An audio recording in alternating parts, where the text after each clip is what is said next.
کسی اندیشہ فردا سے پہلے دل کی ایک آواز تھی، ایک اپنی منطق تھی.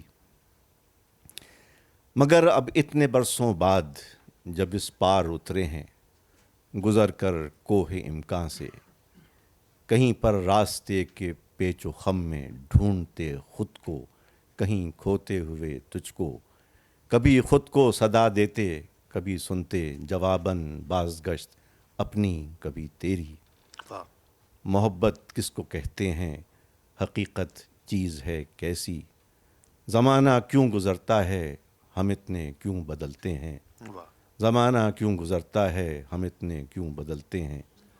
اگر وہ کچھ نہ ہوتا جو ہوا پھر کیا ہوا ہوتا، اگر وہ کچھ نہ ہوتا جو ہوا پھر کیا ہوا ہوتا، اگر ہم مختلف ہوتے تو کیا سب کچھ بدل جاتا، اگر ہم مختلف ہوتے تو کیا سب کچھ بدل جاتا. مگر اب اتنے برسوں بعد جب اس پار اترے ہیں گزر کر کوہ امکان سے، اکیلے بے سر و ساماں، تو لامحدود امکانات میں سے ذات کے اب چند اپنی دسترس میں ہیں. تو لامحدود امکانات میں سے ذات کے اب چند اپنی دسترس میں ہیں، جہاں ہم ہیں وہاں اب پشت پر ایک کوہ امکان ہے. کیا بات، کیا بات. حارث صاحب سنائیے. ہم نے تو خیر مذاق میں بات اڑا دی ذرا لائٹر موڈ میں، لیکن یہ بات تو درست ہے جو واصف بھائی نے کی کہ اس ملک میں جو صورتحال ہے اور جو اس وقت کیفیت ہے اور جس سے ہم گزر رہے ہیں، تو وہ بھی مجھے ایک دم سے خیال آیا کہ ہم نے بہت ایبسٹریکٹ گفتگو تو کی، لیکن ان کا جو کامنٹ اگر ڈائریکٹ بھی ہے تو وہ کیسا ہے، تو وہ میں آپ کی خدمت میں اگر آپ اجازت دیں. ناگزیر، بہت اچھا، ٹھیک ہے. ناگزیر سزا ہر چیز پر ہوگی، سزا ہر بات پر ہوگی، سزا ہر جیت پر ہوگی، سزا ہر مات پر ہوگی، سزا ہر حال میں ہوگی، کسی کو یاد رکھنے کی، کسی کو بھول جانے کی، واہ واہ. کسی سے بے وفائی کی، کسی سے آخری دم تک نبھانے کی، سزا ہر حال میں ہوگی. کبھی اپنے ہی خوابوں کے تعاقب میں سبھی سے دور ہونے کی، کبھی جیون کی ٹھنڈی رات میں رشتوں کی گرمی اوڑھ کر سب دیپ گل کر کے صدا بے خواب سونے کی، سزا ہر حال میں ہوگی. گلی کوچوں میں بہتے خون ارزاں سے کبھی دامن بچا کر پار کرنے پر، کبھی اس پر صدائے حق اٹھانے پر، سزا ہر حال میں ہوگی.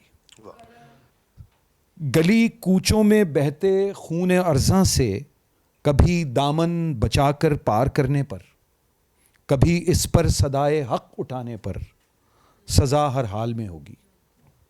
مصائب کے مقابل ٹھوک کر خم جنگ لڑنے پر، کبھی لشکر کی ہیبت دیکھ کر ہتھیار ڈھانے پر، کبھی جرم ضعیفی کی سزا بن کر، کبھی ایک اجتماعی سانحے کی شکل میں آ کر، کبھی ایک جرم کی صورت، کبھی ایک جرم کی صورت، کبھی ایک جرم کے احساس میں ہوگی، سزا ہر حال میں ہوگی.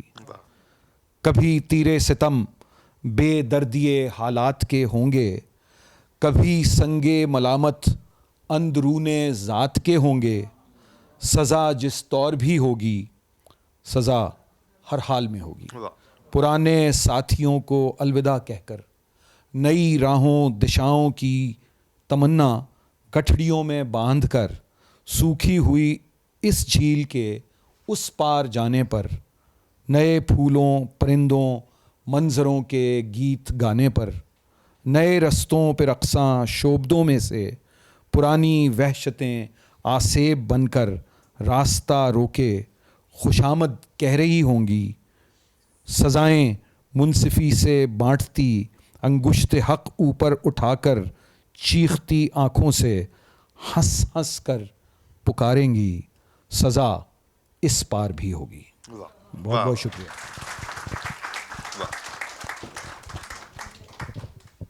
آپ نے کافی لوگوں کو ڈپریس کر دیا. میں کوئی تھوڑی سی سافٹ چیز سناتا ہوں. اس کا نام ہے جل پری. سنو بادلوں آج کی رات جب اس کی بستی میں جانا تو اس کے دریچے پہ دستک نہ دینا.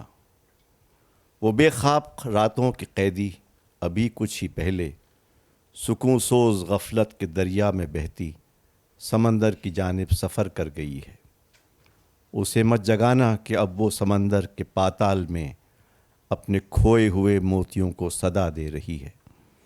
کبھی گیت گاتی، کبھی اپنے سازوں سے غم کو جگاتی، کبھی اپنی زلفوں میں زیر سمندر مہکتی ہوئی نسترن کو سجاتی. کبھی گیت گاتی، کبھی اپنے سازوں سے غم کو جگاتی، کبھی اپنی زلفوں میں زیر سمندر مہکتی ہوئی نسترن کو سجاتی. کبھی میری باہوں کے حلقے سے خود کو بچاتی، کبھی مڑ کے میری طرف دیکھتی مسکراتی. وہ بے چین الجھی ہوئی موج در موج ایک جل پری ابھی کچھ ہی پہلے اماوس کی رت میں سلگتے ہوئے ایک شجر کے تلے ایک ویران ساحل پہ آ کر رکی ہے. ابھی اس کے ہاتھوں میں رنگین پتھر کسی شمع سوزاں کی صورت سلگتے ہیں. زلفوں میں الجھی ہوئی نسترن بھی مہکتی ہے اب تک. بادلوں اس کے نزدیک آہستہ چلنا کہ اس کے لیے نیند کی چند ہی ساعتیں ساحلوں پر لکھی ہیں. ابھی ریت پر اس کو اپنے غموں میں سکڑتے ہوئے دیکھ کر میں نے خوابوں کی چادر سے اس کے بدن کو اماوس کی راتوں سے پردہ کیا ہے. میں نے خوابوں کی چادر سے اس کے بدن کو اماوس کی راتوں سے پردہ کیا ہے کہ سورج کی پہلی کرن پھوٹنے تک یہ ساحل پہ لہروں کے ٹکراؤ کا گیت سنتے ہوئے خواب دیکھے ہنسے مسکرائے. بادلوں اس کو دھیرے سے چھونا کہ اس کی حسین پنڈلیوں، اس کے مہکے ہوئے بازوؤں، اس کے ہونٹوں کی دھیمی سی سلگی ہوئی مسکراہٹ اسی طرح سے گنگناتی رہے. ابھی اس کے نزدیک سے اٹھ کے آیا. ابھی اس کی آنکھوں کے گوشوں میں لرزیدہ قطرے بہت خاموشی سے، بہت نازکی سے ابھی اپنے ہونٹوں کے پیالے میں لے کر چلا آ رہا ہوں. بادلوں غم کی بالش پہ زلفیں بکھیرے، سکون سوز خوابوں کی چادر کو اوڑھے اسی طرح سے اس کو سونے دو. سورج کی پہلی کرن جب صدا دے گی یہ جل پری پھر سمندر کے پاتال میں جا بسے گی. واہ واہ.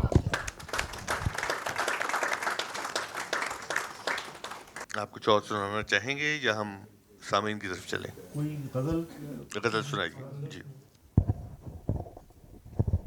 شہر صد رنگ میں ہم کیوں تیرا پیکر ڈھونڈیں. واہ. شہر صد رنگ میں ہم کیوں تیرا پیکر ڈھونڈیں. چیز جو کھو گئی اندر اسے باہر ڈھونڈیں. واہ. چیز جو کھو گئی اندر واہ. اسے باہر ڈھونڈیں.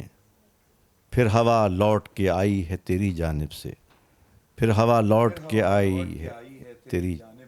اس کے ہمراہ چلیں اس میں کوئی در ڈھونڈیں. اس کے ہمراہ چلیں اس میں کوئی در ڈھونڈیں. یہ شعر سنیے حارث. اس شناسائی کی بارش میں بدن بھیگ گیا. اس شناسائی کی بارش میں بدن بھیگ گیا. بھیگتے جائیں کہ سایہ کوئی سر پر ڈھونڈیں. بھیگتے اس شناسائی کی بارش میں بدن بھیگ گیا. بھیگتے جائیں کہ سایہ کوئی سر پر ڈھونڈیں. شام گل رنگ نہ ہو پائے کسی طور تو ہم تجھ کو. شام گل رنگ نہ ہو پائے کسی طور تو ہم تجھ کو ڈھونڈیں تیرے ہونٹوں کے گلے تر ڈھونڈیں. تجھ کو ڈھونڈیں تیرے ہونٹوں کے گلے تر ڈھونڈیں. آئینہ خانہ ہستی میں چراغاں ہے چلو. آئینہ خانہ ہستی میں چراغاں ہے چلو. عکس در عکس اس ایک شمع کا منظر ڈھونڈیں. واہ واہ واہ واہ. تو جی سامعین کرام آپ ایک تو انوش یہ مائک ذرا دیجیے. اوکے ٹھیک ہے. تو آپ جو کہنا چاہیں کمنٹ کرنا چاہیں ایڈ کرنا چاہیں تو آغاز کیجیے. اتفاق ایسا ہے کہ خورشید حسنین صاحب نے شاید مجھے دوستوں میں نہیں شامل کیا. یہ کتاب میں نے نہیں دیکھی لہذا میرے لیے مشکل ہو گیا بات کرنا. مگر جو سنا ہے میں نے بات چیت سے اور یہ جو فقیر سائیں صاحب نے کہا کہ میں آزاد نظموں پر تو بات نہیں کروں گا آپ بھی جانتے ہیں لیکن ان کی غزل پر بات میں کر سکتا ہوں، ایک دو انہوں نے سنائی بھی ہے. تو اس میں کوئی شک نہیں کہ یہ ایک منظر بڑا خوبصورت جو کہ یعنی ان کی سائنسی بیک گراؤنڈس کے علاوہ جذباتی اس میں ایک کیفیت پیدا کرتے ہیں. یہ اس میں کوئی شک نہیں لفظوں سے. تو وہ بڑی کمینڈیبل اور اچھی چیز ہے جو یہ پیدا کرتے ہیں. تو اس سے یہ پتہ چلتا ہے کہ یہ اندر سے واقعی فنکار اور شاعر ہیں. لیکن مجھے نہیں پتا کہ میں نے ان کی کوئی ایسی نظم نہ سنی ہے، نہ کبھی بہت اتفاق نہیں ہوا کہ جو بڑی موزوں، آپ کو پتہ ہے میں فلو کا اور اس کا بڑا قائل ہوں. میرا اگرچہ میں ہوں سائنسدان بائی چانس، لیکن مجھے شاعری میں فلو اور روانی، کیونکہ ایک چیز آپ کو بتاؤں، بائی چانس بات ہوئی، مجھے ایک دفعہ کسی نے کہا تھا کہ ڈراک ایک بڑا مشہور سائنٹسٹ ہے، خورشید صاحب اور فزسسٹ جانتے ہیں. تو شاعری اور فزکس پر بات ہو رہی تھی، تو وہ چونکہ بہت کم بولتا تھا اور بہت ڈیپ آدمی ہے وہ، تو اس نے ایک دفعہ شاعری پر یہ طنز کی کہ اس نے کہا کہ سائنس مشکل چیزوں کو آسان بناتی ہے اور شاعری آسان چیزوں کو مشکل. یہ وہ بات ہے جس کو ہم ایمائیت کہتے ہیں اور اسی سے مزہ لیتے ہیں شاعری میں.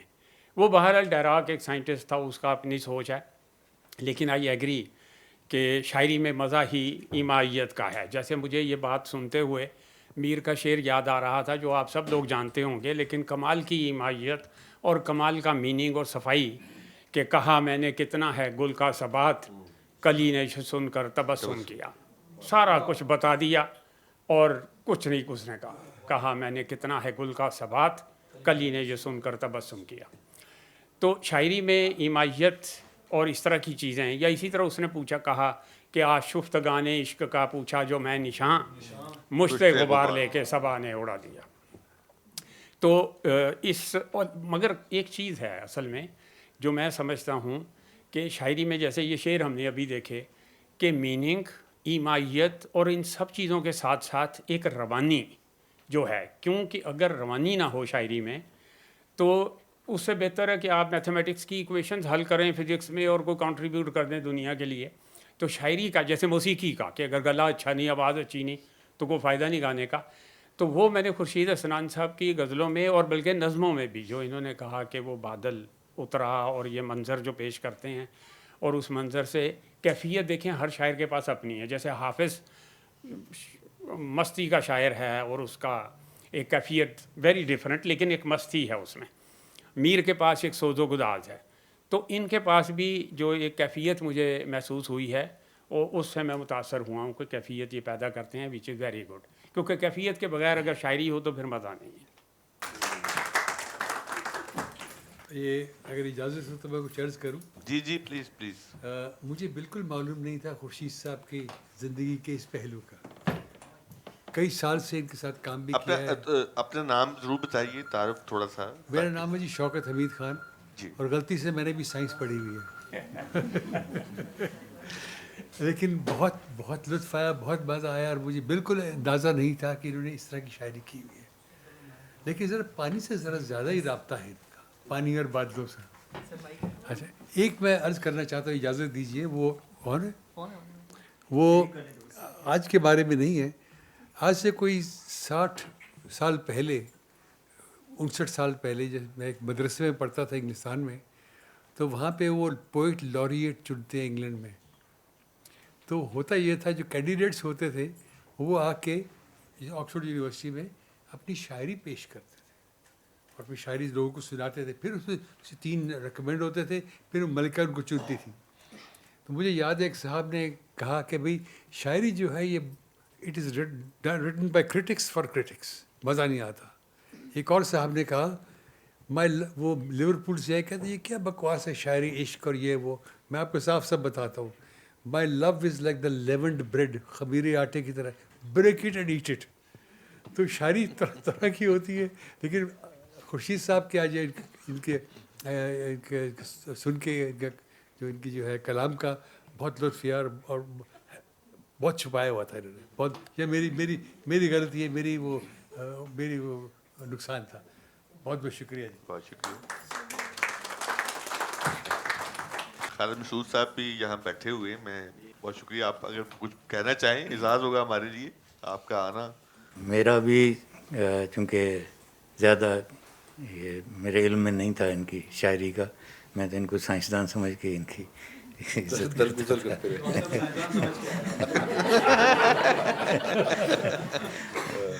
لیکن بہرحال جو آج سنا اور اس کے بعد اور زیادہ اب شوق ہوا کہ ان کے ہاں جو مجھے خاص طور پر جو تصویر کشی اور جو منظر نگاری ہے اس میں جیسے آپ نے فرمایا روش ندیم صاحب نے کہ اس میں طبیعیات بھی ہے، لیکن جو شاعری اس میں کر کے انہوں نے اس کو نہ صرف یہ کہ ایک خوبصورت رنگ دیا ہے بلکہ اس میں پیغام بھی دیا ہے. تو مجھے اس میں ایک سائنسدان بھی نظر آتا ہے اور شاعر بھی نظر آتا ہے. بہت لطف آیا. السلام علیکم سر. عظمیٰ انجم. میں سر کی کو ایسے as a my husbands colleague جانتی ہوں اور اپنے کولیگ بھی جانتی ہوں، ان کے ساتھ تھوڑا کام کیا.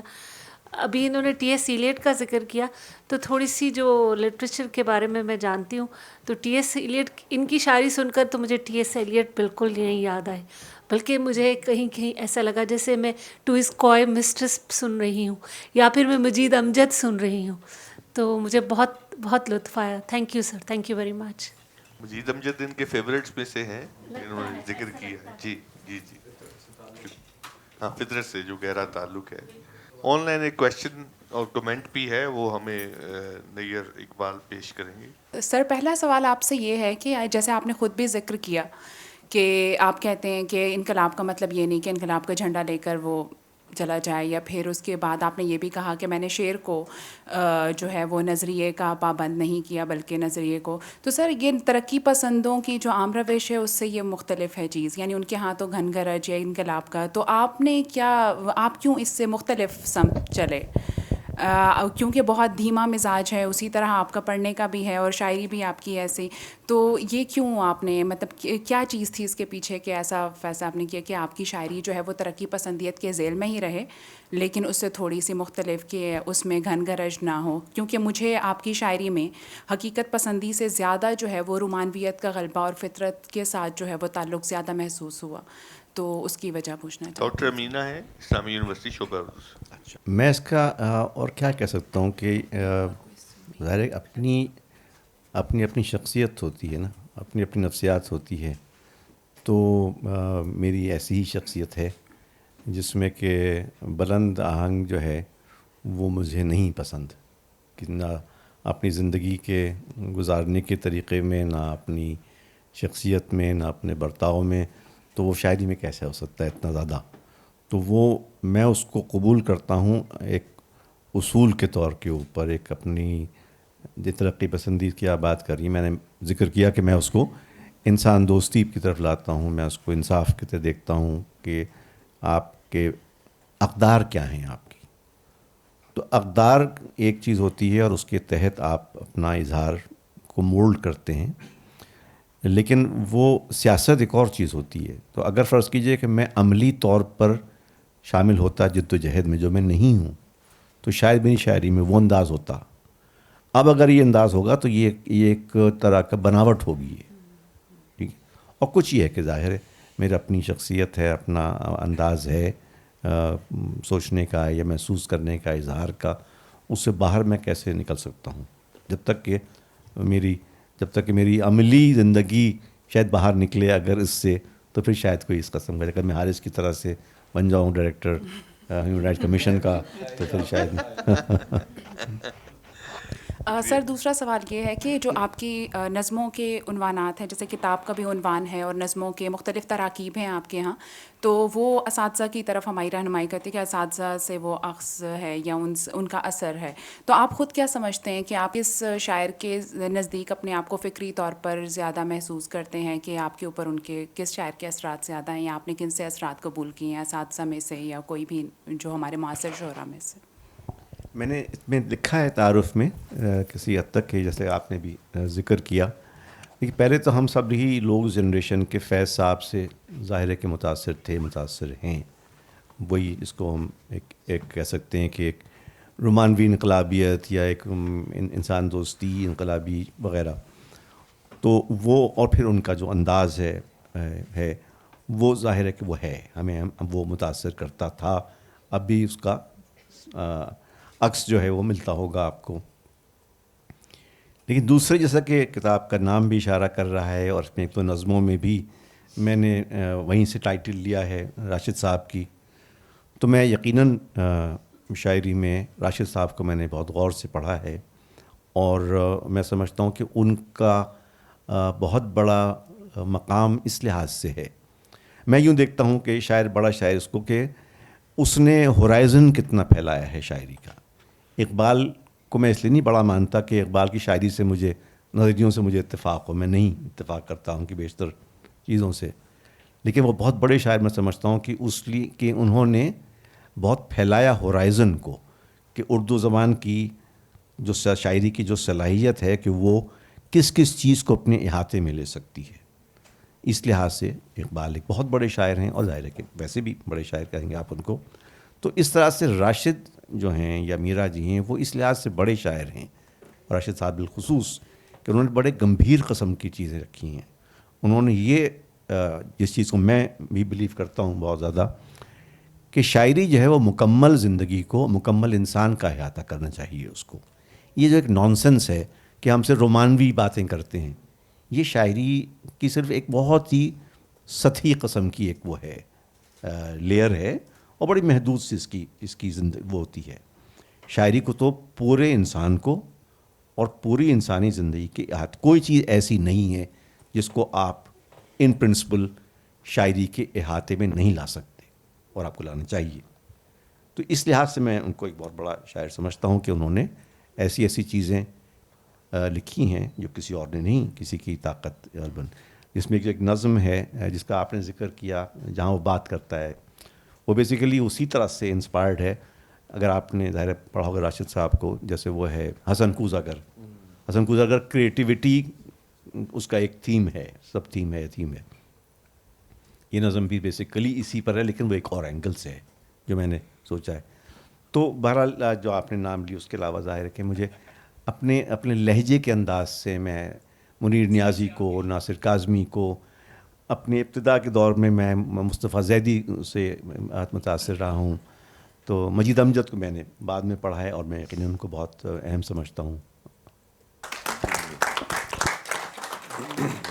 جی, محسن صدیق میرا نام ہے اور خورشید صاحب سے باقاعدہ ملاقات اور ان کے ساتھ کام کرنے کا موقع تو 2014 سے یہ سلسلہ شروع ہوا تھا اور اس وقت سے لے کر اب تک ان کی شخصیت کے کئی پہلو جو ہیں وہ سامنے آئے اور خاص طور پہ یہ دھیما پن جو مزاج کا لگتا ہے وہ یہ ہے وجہ شاید کہ شاعری چونکہ انہوں نے گھر میں بیٹھ کے لکھی ہے تو دھیما پن اس وجہ سے, وگرنہ مزاج کے اتنے کچھ معاملات میں بالکل دھیمے نہیں ہیں.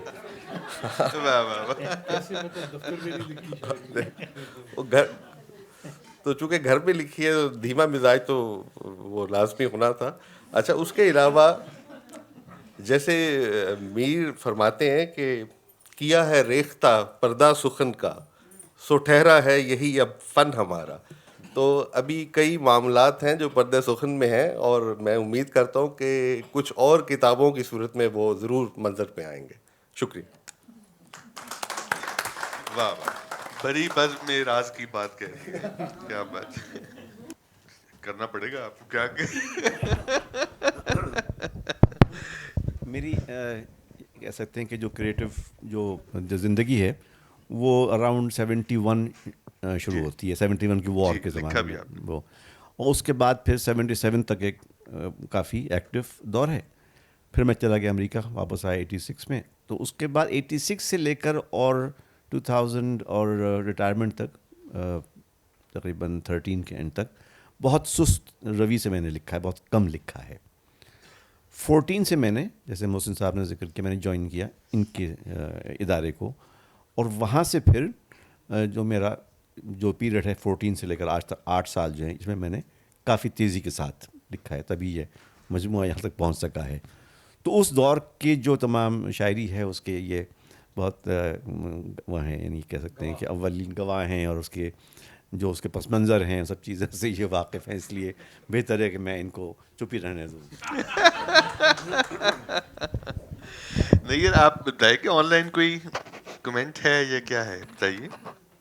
سب سے پہلے تو میں یہ کہنا چاہوں گا کہ شاید ان تمام شرکاء میں میں پہلا آدمی ہوں گا جس نے آپ کا مجموعہ پڑھا, اور یہ بات ہے سن 2010 دسمبر کی, جب آپ نے اپنے آفس میں مجھے لیپ ٹاپ میں وہ ان پیج فائل دکھائی کہ یہ ذرا پڑھ لیں. تو مجھے اس چیز پر فخر بھی ہے, خوشی بھی ہے. اور کتابی حالت میں جب یہ آپ کا مجموعہ سامنے آیا اور آپ نے مجھے وہ اپنے دستخط کے ساتھ دی تو میں تو نہال ہو گیا. بہت بہت مبارکباد. اب ہم آتے ہیں آن لائن داد و تحسین کے علاوہ ایک سوال تھا جو ڈاکٹر سرمد عباسی کا ہے, وہ ان کو تو ہم بالکل نظر انداز نہیں کر سکتے. ایک انہوں نے کہا کہ please talk about Noon Meem Rashid, one of the poems seems inspired by him. اس پہ تو ہو گئی ہے بات ابھی. دوسرا سوال ہے ان کا کہ you incorporate Persian, Arabic and classical traditions. My question, how did you incorporate the languages of the people around you? Punjabi, Sindhi, Pashto and Balochi. Do they factor in the equation? سرمت کی بات سوال تو بہت جائز ہے. کبھی کبھی تو میرے دماغ میں کہیں یعنی پنجابی کے تو آ جاتے ہیں الفاظ جن کو میں نے کہیں فٹ کیا ہے, لیکن یقیناً میں اس کا خطاوار ہوں کہ میں نے اپنی علاقائی زبانوں کے ساتھ میرا وہ رشتہ نہیں ہے کہ وہ اپنی جگہ وہ الفاظ ڈھونڈ سکیں. چونکہ ظاہر یہ چیز ہے نا, آپ کی زندگی کے ساتھ چلتی ہیں, کیونکہ جہاں میری پرورش ہوئی جس ماحول میں اور جس 24 سال کی عمر تک کراچی میں, تو ظاہر ہے کہ وہ زبان وہیں بن جاتی ہے آپ کی بیسک. اس کے بعد جو تھوڑا بہت فارسی کے الفاظ آپ کو ملتے ہیں یا تو وہ ظاہر ہے کہ وہ بھی اردو شاعری پڑھنے سے ہی ملیں. تو نہیں, میں سرمت سے میں وہ ہوں, شرمندہ ہوں, کیونکہ ہمارا دوست ہے وہ بہت عزیز سندھی کے یا پنجابی کے, واقعی میں اس طرح سے نہ واقف ہوں زبان سے, نہ میرے پاس وہ گرفت ہے کہ میں ان کو, ہاں ہندی کے میں الفاظ کہیں ڈالتا ہوں, یقین ڈالتا ہوں. سر, اپنے اظہار کے لیے غزل یا نظم دونوں آپ کو زیادہ اپنے دل کے نزدیک یا اپنی تخلیقی جو سطح ہے اس میں زیادہ آپ کس میں اطمینان محسوس کرتے ہیں؟ میں نے تو اس کا جواب پہلے دے بھی دیا خیال میں اسی کا, کہ نظم جو ہے وہ زیادہ مجھے قریب تر رکھتی ہے اپنے مزاج سے. کیا میں سے یہ اگر نتیجہ نکالوں کہ آپ کی نظم جو ہے وہ پھر سپونٹینیس نہیں ہے, بلکہ آپ کے ذہن میں خاکہ ہے پہلے سے کہ میں نے یہ نقطے جو ہیں اس میں اٹھانے ہیں, یا میں نے یہ امیجری جو ہے وہ پیش کرنی ہے, اور پھر آپ اس کو کرافٹ کرتے جا رہے ہیں؟ کیا غزل میں تو تھوڑی وہ ہو جاتی نا, ہر شعر الگ ہے, تو وہ تو یعنی شعوری سطح پہ نہیں اندازہ ہو سکتا. میرا خیال ہے نظم آپ کی ایک شعوری واردات زیادہ ہے, میرا یہ اندازہ ہوئے گا. نہیں, میں اس کو نہیں کہوں گا کہ شعوری واردات سے, بلکہ یہ کسی ایک چیز سے انسپائر ہوتی ہے,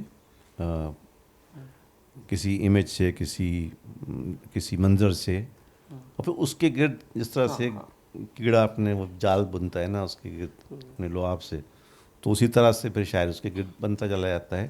لیکن یہ نہیں ہوتا کہ بیٹھ کے آپ اس کو ایک یعنی اوپر سے نیچے تک آپ ایک کنسٹرکٹ کر لیں کہ میں یہ کہوں گا, یہ ایسا تو نہیں ہو سکتا. سرمد عباسی جو ہے وہی کہہ رہے ہیں کہ amazing Khurshid, you should just read and read, it is a delight. میرا خیال ہے میرا بھی یہی ہوگا, اور ہم تمام دوستوں کا جو یہاں موجود ہے یہی رائے ہوگی, لیکن وقت کی ریسٹرکشن آ جاتی ہے. بہت شکریہ سرمت, تھینک یو سو مچ. دوستوں آپ سب کا بہت شکریہ. فقیر صحیح آپ آئے, حارث خلیق, اور بلیک ہول میں ایک فزکس کے ماہر کا بطور شاعر آنا, اچھا کمبینیشن ہے. آپ لوگوں کا بہت شکریہ میں ادا کر دوں, آپ تینوں حضرات کا بھی خاص طور سے, اور آپ تمام سامعین کا بھی, حاضرین کا بھی, کہ آپ اپنی تمام مصروفیتوں میں سے, آپ مجھے پتہ ہے کہ سب بہت مصروف لوگ ہیں, دور دور سے لوگ آئیں, بہت شکریہ آپ سب کا. شاعری کے لیے اتنے لوگوں کا آنا, آپ کے لیے آنا. آخر میں ایک بات کہوں گا, کتابیں پڑھی ہوئی ہیں یہ سامنے اور قیمتاً اویلیبل ہے, اور شاعر بھی ہے, دستخط کر کے آپ کو پیش کرے گی. So nice, thank you very much.